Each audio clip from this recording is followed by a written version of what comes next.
Yan, kompleto na yan sa paper and digital. So, inikos-nikos muna lang para lagyan natin ng gulay. So, kailangan natin lagay yung gulay.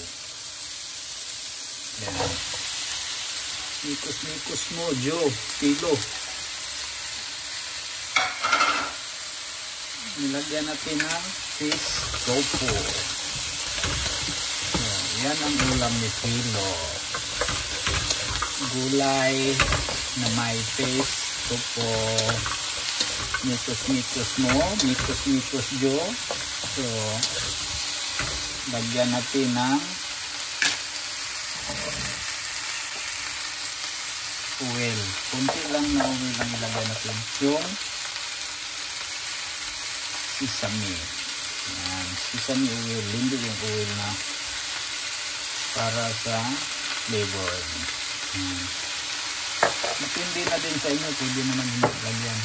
At saka yung base sauce natin. Yan ang magpapalasa din sa ulam ni Pilo.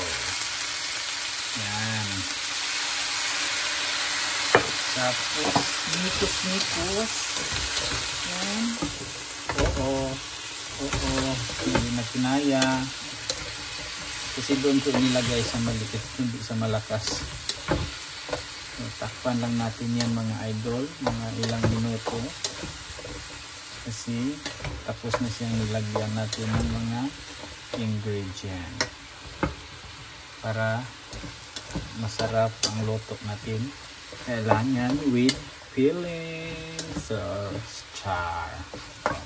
Pasensya na mga idol, mga gupito-gupita, kasi wala talagang ibang magluluto sa bahay kundi si Pilo lang. Ito ang fish tofu natin. Malasa na yan. Masarap yan. Paborito ko yan. Kaya minsan magluto lang ako ng ganyan na wala ng iba. So, lagyan natin ng kunting oyster sauce. Kunti lang, hindi naman kailangan marami. Yan. Ilang tulok lang, 2, 3, 4, 10 segundo. Yan, tama na yan. Mga 100,000 milyon na yan.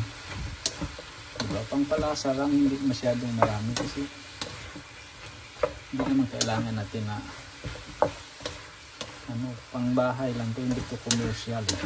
So, sana magustuhan nyo ang video na ito at magustuhan din ninyo ang niluluto natin. Simpleng ulam.